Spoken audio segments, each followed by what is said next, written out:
The biggest tornado in recorded history. So this is El Reno. I've heard about this one. I've heard it referenced quite a few times in other tornado videos.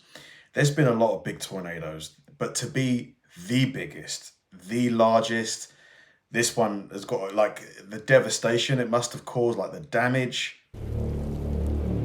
This is the largest tornado in recorded history, heading straight for storm chasers desperately trying to escape. In just a couple of minutes, this monster would become one of the strongest, most infamous tornadoes in modern history.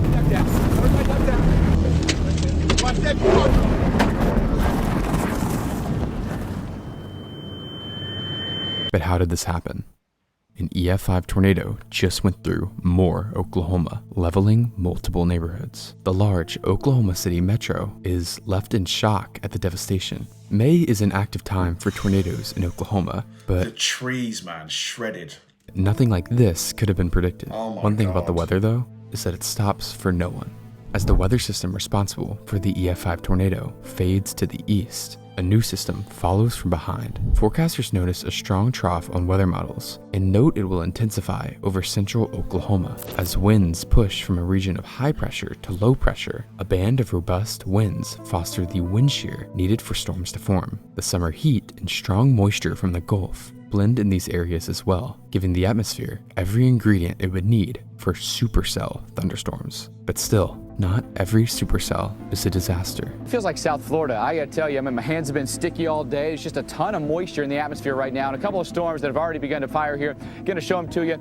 Off to our north here, this is one that's gonna head toward, we believe, Cashin. You can see a well-delineated base to this.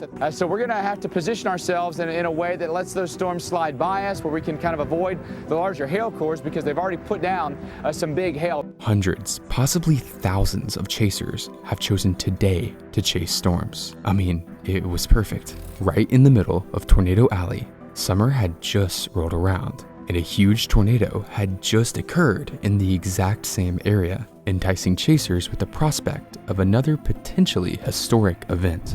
Man, storm chasing, like, I get it, you make money from it, it's interesting, it's fun at times, but there's a lot of danger involved, isn't there? With the risk directly situated on central Oklahoma, storm chasers needed a good place to sit and wait while still avoiding traffic from the huge Oklahoma City. To the west of the Oklahoma City metro, the town of El Reno presented itself as the perfect target for chasers. I want to take a brief moment to thank the sponsor of today's video, TRX, or choose Tornado TRX during sign up for a special discount on your first month. Now back to the video. With the El Reno area packed with chasers, at 4:30 p.m., a blip on radar appears, and then a couple more. With the extreme instability present, or available energy in the atmosphere, these blips are quickly going to turn into monster supercells. Renowned storm chaser Tim Samaras tweets about the dangerous potential ahead. Storms now initiating south of Watauga along the triple point. Dangerous stay ahead for Oklahoma. Stay weather savvy.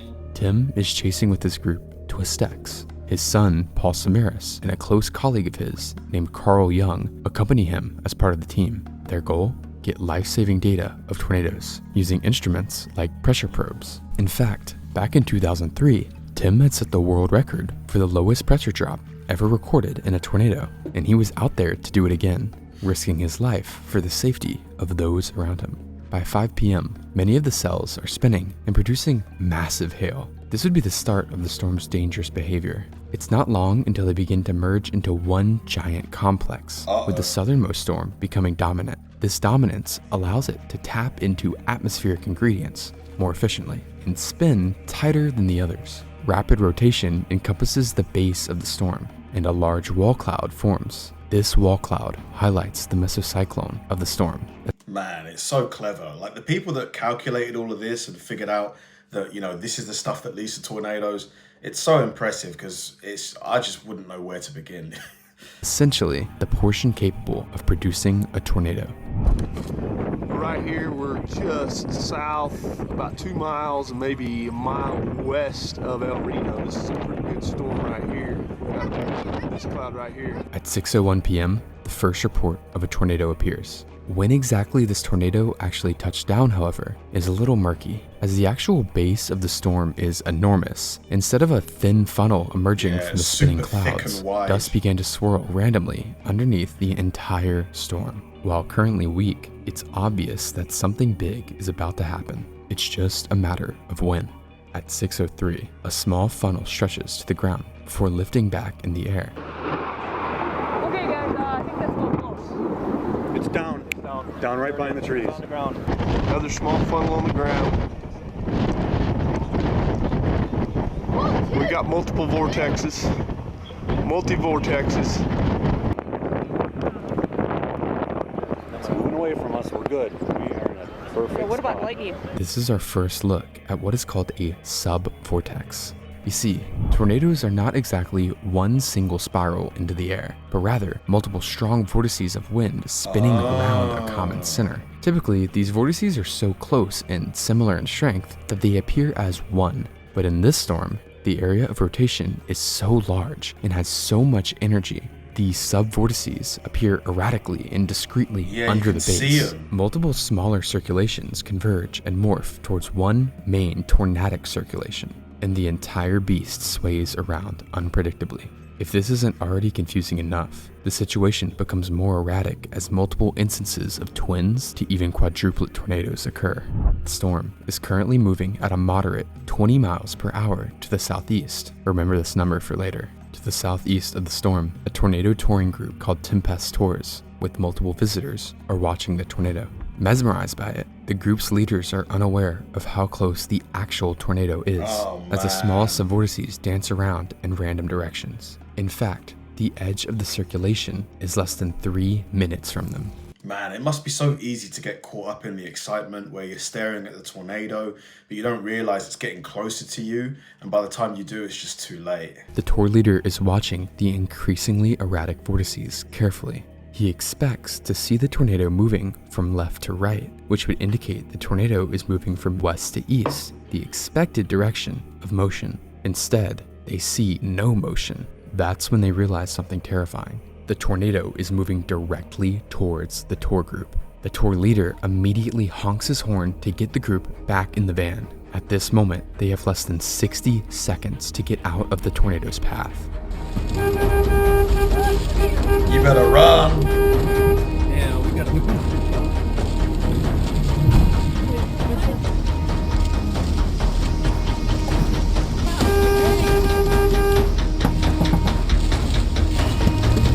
Get in now. Get in now. Yeah, keep going around now. Shut that door. The tour group members jump into the vans, and the convoy bombs southwards to escape the tornado's path.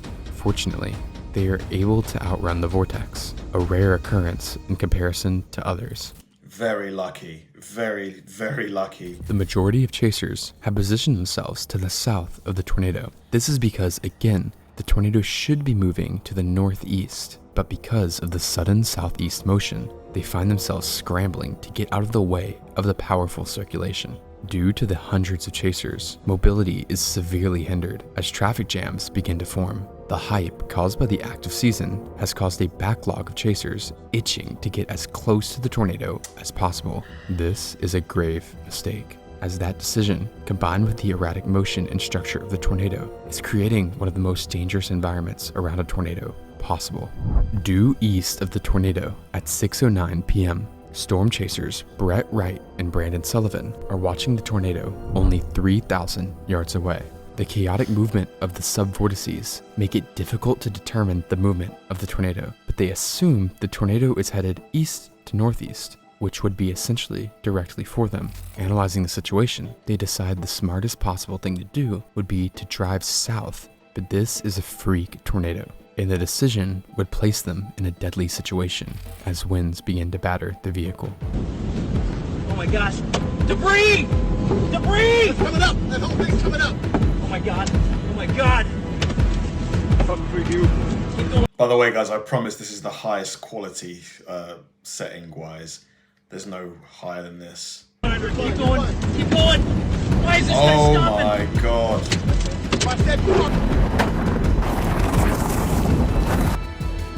You may be confused as to why they waited until the tornado was so close to them, but the same illusion that almost killed the tour group has struck again, making the motion seem much less direct than usual. The wet roads and gusting winds mean their car is limited to max 40 miles per hour, a speed which is not at all fast enough to escape the massive growing wind field. As the strongest inflow winds feeding into the tornado strike them, a nearby farmhouse is torn apart, pelting their car with debris and shattering the windshield. They are just barely able to keep moving though, escaping the tornado by less than 40 seconds. At the same moment, exactly 1 mile north of Wright and Sullivan, the Twistex group is turning east onto RENO Road. Right now, the team is trying to get in the path of the intensifying tornado by paralleling the tornado from the north. Their hope is to outrace it, allowing them to drive south ahead of it. As they follow the tornado, they no longer see a collection of subvortices like earlier, but instead a giant wedge, a tornado that's wider than it is tall. This doesn't mean that there aren't extreme subvortices though. In fact, they are just hidden inside the dust and debris. The only way to see where the subvortices are now would be by actually looking inside the storm, which is precisely what the crew in control of a mobile radar truck are doing. What they observe is very rare. For most normal tornadoes, the rotating core of the storm will exact its power into a single point. But here, the mesocyclone is so powerful, multiple distinct rotations are forming within the circulation. The wind speeds and erratic motion are alarming to the people inside the radar truck. I mean, if that's not enough for you to like run the other way, I don't know what else is, you know. Like, this tornado is clearly not your average Joe. This is like a big, big tornado. Less than half a mile behind the Twistex crew, Reed Timmer and Team Dominator are also following the tornado. Storm chaser Ray Bohack is filming from within one of the team's 3 storm chasing vehicles. Dominator 1, he captures the monster in front of them.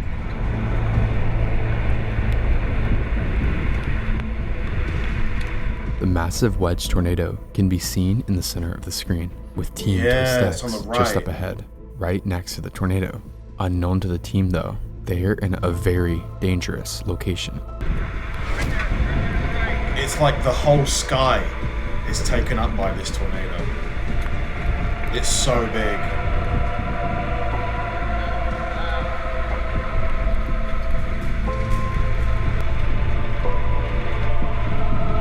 The radar truck records another vortex form over the El Reno airport. This vortex sweeps just behind the team, when suddenly another vortex forms further to the southwest side of the wedge.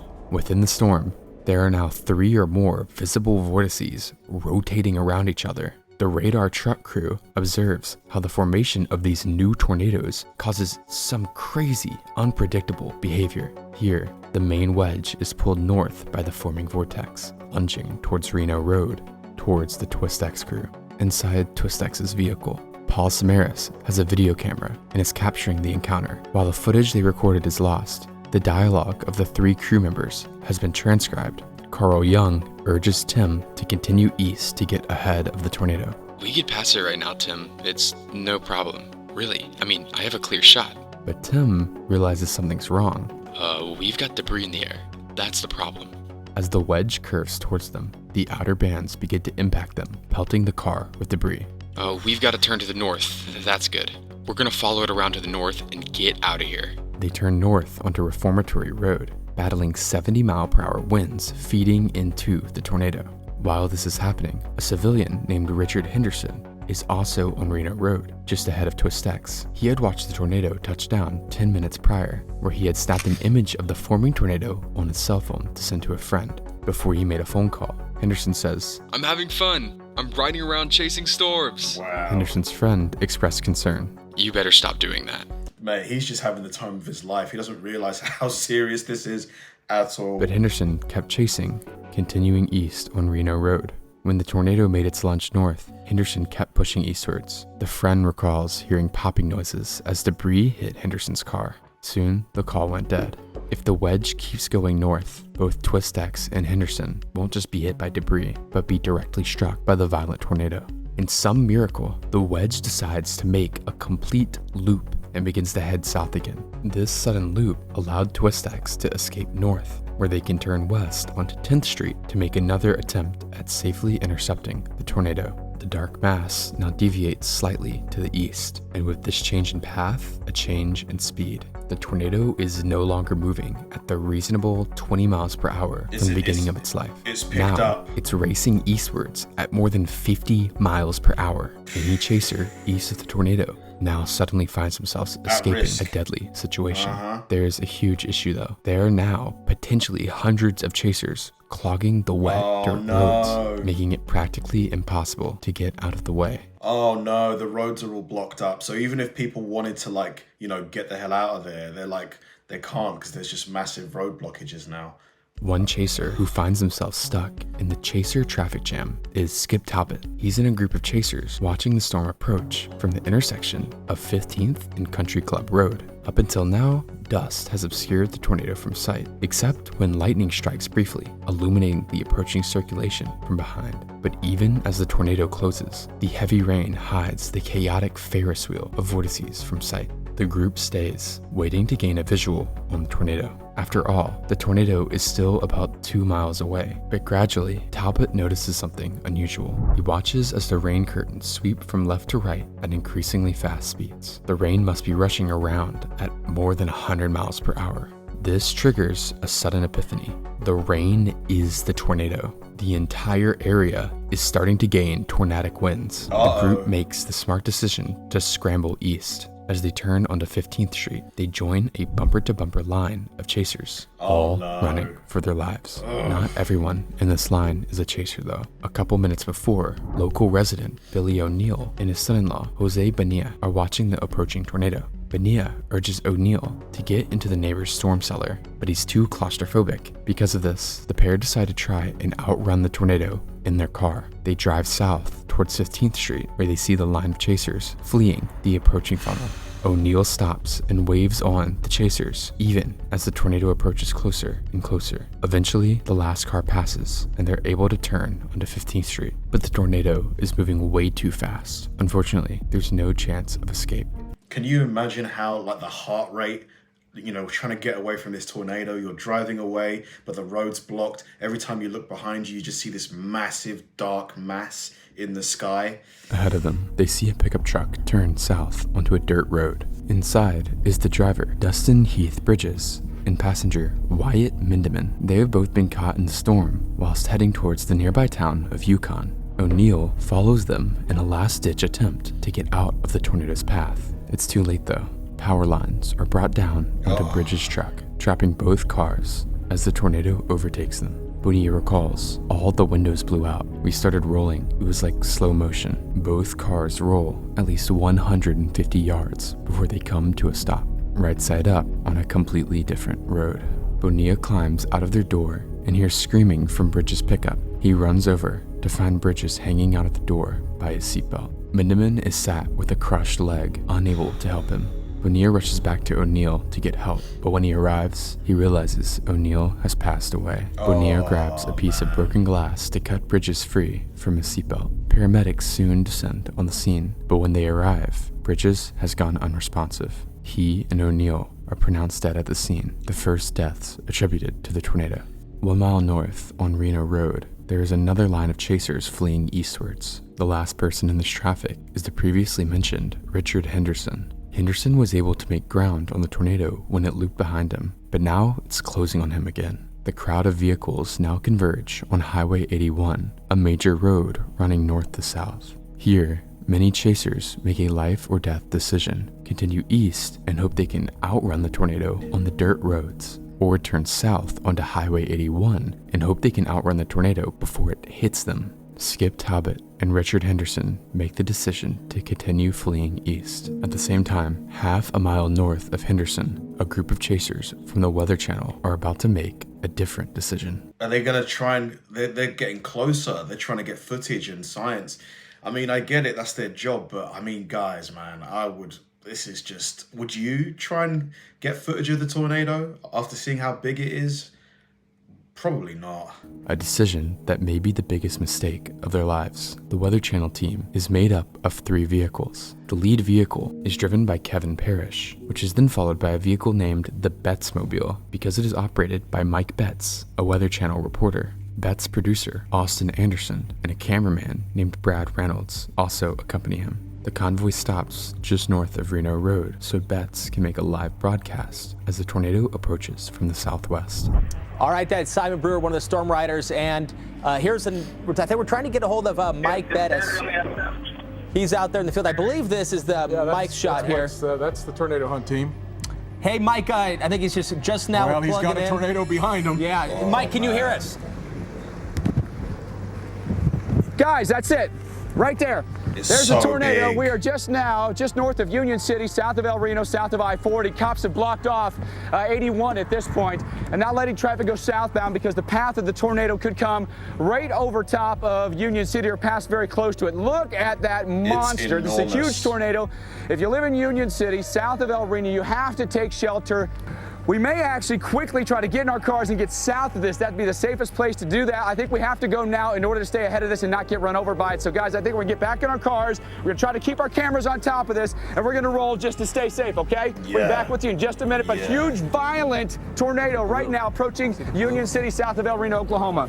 Any of you guys who are from the area or like were from the area but have moved or anything like that, can you remember what it was like? What was it like, experiencing this tornado, like in the moment?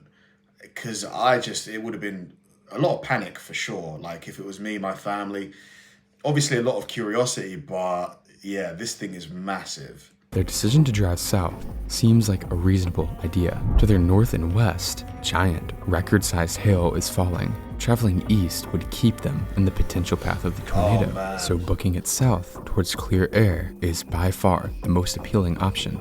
Sadly, once again, illusions hide the danger they're about to put themselves in. You see, the tornado is so large, it seems like it's barely moving yet again. But again, when a tornado doesn't appear to be moving, it's getting usually closer. It's moving towards you. This illusion likely makes the team believe they are directly in the path, prompting the Weather Channel convoy to head south rather than stay put. The truth is, the tornado is now racing due east at 55 miles per hour, but it's not just moving at 55 miles per hour, because as well as this, the tornado's size is expanding faster now than any tornado in history. In less than 60 seconds, the wind field expands from 1 mile to 2 miles in width. This means the tornado is literally expanding towards Highway 81 at 30 miles per hour. Combining these values, the tornado's forward speed is coming directly at them at over 80 miles per hour. As the convoy begins to drive south, they quickly realize their mistake. This is just getting becoming a nightmare, because not only is it huge, it's getting bigger and it's moving faster. So like whether you're driving directly away from it or you're trying to cut across it, it's just unlikely you're going to be able to get away in this situation. The rain begins to clear, once again exposing the erratic multi-vortex core. The funnel is smaller in size now, but the contraction of the core has actually made the winds stronger. Aerial imagery from after the tornado shows the path of scouring the tornado was creating at this time. But even though the funnel is nearly a mile away, the wind field is beginning to cross the highway ahead of them. They pick up speed, traveling south at over 70 miles per hour, but still, the tornado is outpacing them. Parrish watches as dozens of vortices sweep towards them. It's now less than 300 yards away. Winds into the storm suddenly spike to more than 120 miles per hour, lifting and slamming his car into the central divider before sucking it into the roadside ditch. Behind him, Betts is filming.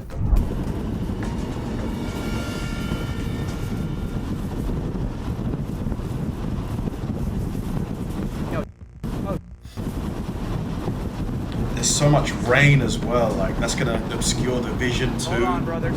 Hold on. Can't really see, like driving in this. Everybody jump, go. Just keep the volume, man. Keep going. Parrish can be seen in the ditch just before the winds of the Bettsmobile are smashed in as the core passes directly overhead. Again, everybody jump down. Everybody jump down.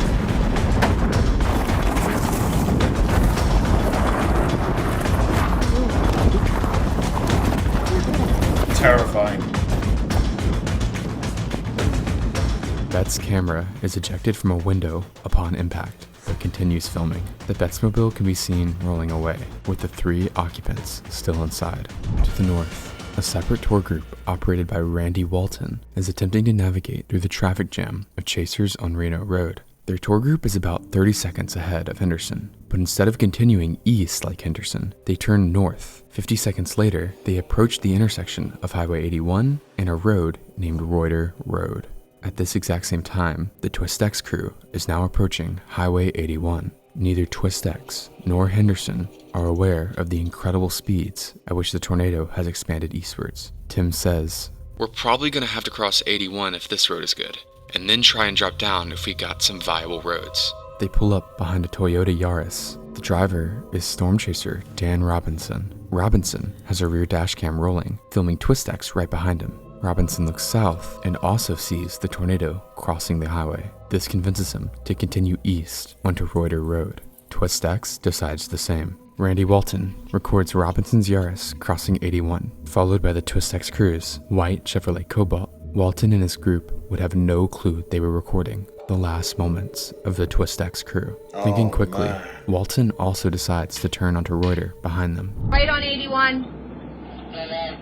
Yeah. Copy. Go slow. Copy.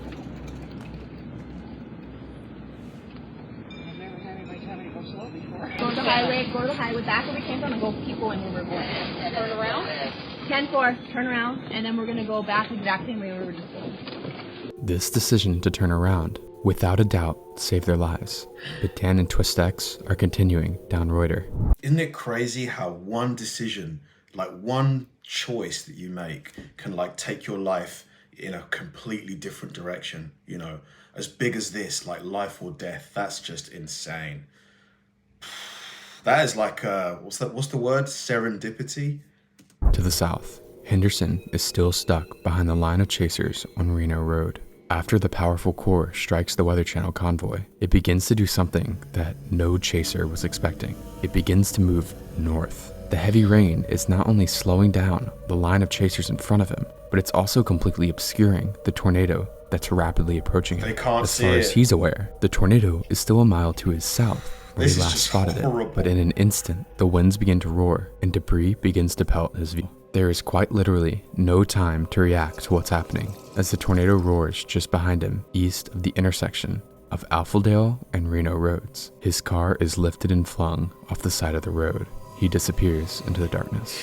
Emily Sutton, a chaser just ahead of Robinson, films the core once again revealing itself. The funnel is a stovepipe shape, no more than 250 yards wide at its base, but the wind field is still growing. To the north, TwistX still can't see the tornado. Heavy rain to their south means it's essentially invisible, and determining its motion is impossible. They can only assume it's continuing eastwards. This thing is moving 40 miles an hour, 30 to 40 miles an hour to the east. Tim is likely guessing here, as the tornado is much closer and moving much faster. As the rain begins to clear, it's hard to discern what exactly is to their south. No, I see it. Well, maybe I don't. Tim looks up the road. Dan Robinson's car is just ahead, and rain bands begin to sweep towards the road. He glances back towards the massive rain, where the funnel is beginning to reveal itself. The air around him grows, quote, eerily calm. There's no rain here. Actually, I think we're in a bad spot. These are the last words that we verifiably have of the TwistX crew before the camera recording cuts off. It had used all of its storage, but at this point, the tornado is 90 seconds away. Robinson's rear dashcam continues to capture the white Chevy Cobalt. He also begins to realize what's happening. What is that? What is that? It looks like the tornado. The car won't go. I've got to get out of whatever this is. The car just isn't going. TwistX's Chevy, with less power than Robinson's Toyota, falls behind him. The rear dashcam captures the car disappearing from a pair of headlights to a single speck of light. And soon, the tiny speck of light is extinguished. The wall of darkness has consumed the road. Oklahoma Highway Patrol Officer Betsy Randolph is nearby and is listening to her radio when she hears a disturbing shout. "We're going to die, we're going to die." The transmission went dead immediately afterwards. It is believed that this transmission was from the TwistX vehicle, as the main circulation overtook their car. By the time Robinson pulls clear of the tornado, it has grown to its full width, an incredible 2.6 miles wide. Almost 3 miles wide. That is crazy. That really is hard to visualize. 3 miles wide. That's like a town in width. The rain has fully cleared, and now the inner mechanisms of the disgusting monster can be seen. Huge sub-vortices sweep around at incredible speeds. The mobile radar truck from earlier has paralleled the tornado to the north on Interstate 40 and is watching the tornado approach. As the radar scans the tornado, they record something incredible. Inside the circulation, wind speeds of 296 miles per hour, the second highest wind speeds ever, are measured. Moments later, a satellite tornado arcs around the south side of the main one with a ground speed of 175 miles per hour. Man, this thing is a beast. This is the highest forward speed ever recorded for a tornado. Within minutes, this tornado has come close to or has broken numerous records. It continues moving northeast, forcing the radar team to begin to flee east on I-40. But here, they realize the magnitude of the disaster that is about to unfold. I-40 is a major highway that is packed with civilians and storm chasers alike. An EF5 strength tornado, with winds approaching 300 miles per hour here, could kill hundreds. Worse yet, if the tornado continues to track east, it will enter Oklahoma City. Panic begins to ensue in the Oklahoma City metro area. Residents haven't even begun to clean up from the EF5 and more the week before, and now an even larger storm is closing in on the city. The panic only worsens the mob of cars congesting the interstate. But even when the situation seems like it couldn't get any worse, the lead newscaster for the Metro, Mike Morgan, says this live on air. Need to be, if you can go south right now, if you don't feel safe, go south. Get out of its way. Reed Timmer is on that. Reed, what do you have? This dire language prompts tens of thousands more to attempt to flee the area towards the south, bringing the area's already heavily congested traffic to a complete standstill. Thousands are now stuck in the path of this massive, violent tornado. Oh, man, because he's thinking he's saying the right thing, which he kind of is, but he's not realizing that it's going to cause such big congestion. Like, unless there's multiple roads that they could have taken, that would have still gone south. Its erratic movement means forecasters have no idea what it's about to do next. If it continues eastward, it will follow I-40, where hundreds of cars are stuck. The outcome of a violent tornado hitting this traffic jam could be a death toll in the hundreds. The tornado is once again hidden by rain as it approaches I-40. Sub-vortices still sweep around the main circulation, one of which swipes a small neighborhood of homes. Fortunately, the fast-forward speed of the sub-vortex spares total destruction of the area. As the tornado crosses I-40, it loops before heading due east. Following the interstate, hundreds of cars and structures are now in the path. And beyond the interstate, the densely populated suburbs of the Oklahoma City metro are now in direct sight. It's not long until chaos begins to ensue on the interstate. Numerous 18-wheeler trucks were toppled. People's cars were picked up and rolled, and while many were able to survive, this luck would not last. Maria Martin, her husband, and their 3 children had pulled over their minivan onto the side of the interstate, hoping the tornado would pass by. Only the husband and 2 of the children were still inside the vehicle, injured but alive. Maria and her 17-day-old baby passed away. Just as the core of the tornado inches near the highway, a miracle seems to occur. The circulation begins to become increasingly messy and is weakening. Within a couple of seconds, the tornado would disappear into nothing.